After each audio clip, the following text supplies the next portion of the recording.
Hello students, welcome back to another video of coding का नासा। तो आज मैं आप लोगों के साथ इस क्वेश्चन को डिस्कस करने वाला हूं जो क्वेश्चन देखने में तो हार्ड लगता है लेकिन ये हार्ड है नहीं।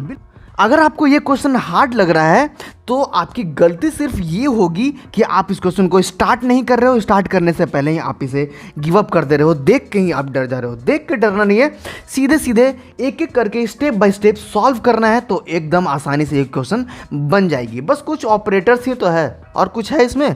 देखो मैं कैसे बिल्कुल आसानी से सॉल्व करता हूँ, आप लोगों को भी मैं बताता हूँ। तो सबसे पहले मैं इस क्वेश्चन को अलग से उतार लेता हूँ। हमें बस इस चीज़ पे ध्यान देना है, इस चीज़ पे बस हमें ध्यान देना है। ओके, तो मैं इसे अलग से लिख लेता हूँ क्योंकि हमें सॉल्व करने में थोड़ी आसानी हो। तो हम यहाँ पे लिखेंगे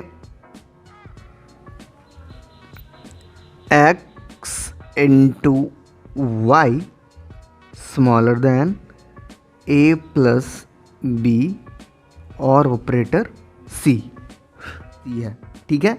और सभी की वैल्यूज़ हमें यहाँ पे दी गई है, ठीक है। x की, y की, a की, b की और c की सभी की वैल्यू हमारे पास है, ठीक है। तो अब हम इसे सॉल्व करेंगे। इसे सॉल्व करेंगे तो या तो 0 या तो 1 आएगा। क्यों? क्योंकि अच्छा आगे बताऊंगा। सबसे पहले हम ब्रैकेट का काम करेंगे। ओके, तो ब्रैकेट में क्या है हमारा a प्लस बी। तो a और b का वैल्यू क्या है? a का वैल्यू है 7 और b का वैल्यू है 6। 7 और 6, ठीक है। तो हम पहले यहाँ पे लिख देंगे x into y greater than a plus b, मतलब कि 7 प्लस 6 हो गया यहाँ पे। तो 7 प्लस 6 करेंगे तो कितना आएगा? 13। तो यहाँ पे 13, फिर और ऑपरेटर, फिर c। ओके, तो एक हमने सॉल्व कर दिया, ब्रैकेट हमने हटा लिया। अब x और y को सॉल्व करेंगे। तो x और y की क्या वैल्यू है हमारे पास? x और y की वैल्यू है 3 और 5, ठीक है। ये रही 3 और 5 है x और y की वैल्यू। तो x और y को हम सॉल्व करेंगे 3 और 5, मतलब कि 3 इंटू 5 होगा। तो 3 इंटू 5 कितना होता है? 15। तो 15 ग्रेट स्मॉलर देन 13 और ऑपरेटर c, ठीक है। तो हमने इतना सॉल्व कर लिया, ठीक है भाई। अब हमें इसे सॉल्व करना है आगे नेक्स्ट। तो इसे सॉल्व करेंगे तो पहले यहां पे क्या दिख रहा है आप लोगों को? 15 स्मॉलर देन 13। जब भी ऑपरेटर का यूज होगा तब आंसर ट्रू या फॉल्स में आएगा। Greater than, smaller than, equal to, इन सारे ऑपरेटर का जब भी यूज होगा तो हमारा आंसर ट्रू या फॉल्स में आएगा। ओके, तो यहां पे क्या बोल रहा है?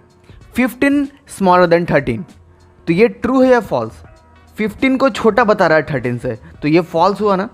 तो ये जब फॉल्स हुआ तो इसको सॉल्व करने के बाद जब ये फॉल्स हुआ तो हमारा यहाँ पे आ गया 0, क्योंकि फॉल्स को हम 0 लिखते हैं और ट्रू को 1 लिखते हैं, ये तो पता ही है।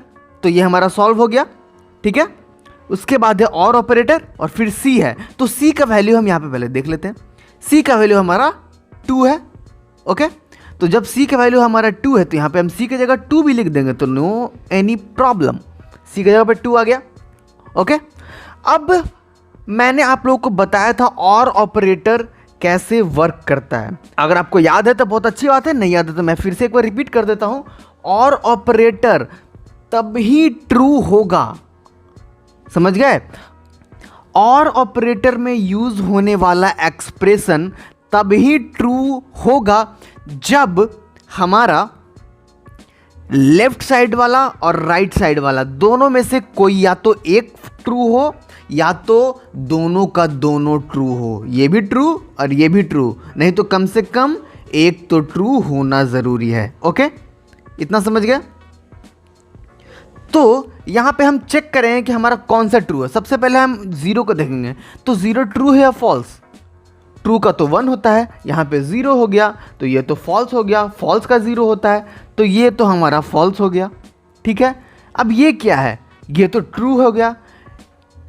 अब आप बोलोगे कि यहाँ तो 2 है तो ये ट्रू कैसे हो गया? 1 होता तब ना ट्रू होता। नहीं, ट्रू का मतलब होता है अदर देन 0। 0 को छोड़ के कुछ भी हो तो वो ट्रू होता है। तो यहाँ पे 0 तो नहीं है, या तो 1 होता है या फिर 1 होता तभी ट्रू होता, और 2 है अदर देन 0 तो है ना, इसलिए ये हुआ ट्रू। तो ये तो फॉल्स हुआ, लेकिन ये तो ट्रू हो गया ना, इसलिए इस पूरे एक्सप्रेशन को हम सब सॉल्व करेगा कंपाइलर, तो इसे ट्रू पाएगा, और जैसे ही वो ट्रू पाएगा तो हमें आउटपुट दे देगा क्या, 1। बस यही था इस क्वेश्चन में, और कुछ भी नहीं था। तो उम्मीद करता हूँ कि आप लोग ये क्वेश्चन बिल्कुल अच्छे से समझ चुके होंगे। और लास्ट में मैं एक और बात बताना चाहता हूँ कि कभी भी क्वेश्चन को देख के डरना नहीं है। ऐसे क्वेश्चन देख के स्टूडेंट डर जाते हैं, लेकिन आप लोगों को डरना नहीं है। ये क्वेश्चन बहुत इजी था। बस मैं इतना कहना चाहता हूँ कि बिना डरे आप क्वेश्चन को सॉल्व करना स्टार्ट कर दो। इंटू है तो इंटू कर देंगे, प्लस तो प्लस कर देंगे, और ऑपरेटर तो और ऑपरेटर का यूज़ कर देंगे। बस और करना ही क्या था यहाँ पे, और हमारा लास्ट में आंसर आ जाएगा। कुछ नहीं, स्टार्ट तो करो। पहले ही क्वेश्चन देख के सोच लोगे ना कि अरे यार कैसे बनेगा, तो यही दिक्कत होती है स्टूडेंट में। डरना नहीं है, स्टार्ट कर देना है। ओके, तो वीडियो एंड करने से पहले मैं एक और बात बोलना चाहता हूँ कि अगर आप लोगों के पास भी कोई भी क्वेश्चन है तो उस क्वेश्चन को कमेंट कीजिए। मैं उस क्वेश्चन पर जल्द से जल्द वीडियो बनाने की पूरी कोशिश करूँगा। तो मिलता है हमारे नेक्स्ट वीडियो में, तब तक के लिए जय हिंद।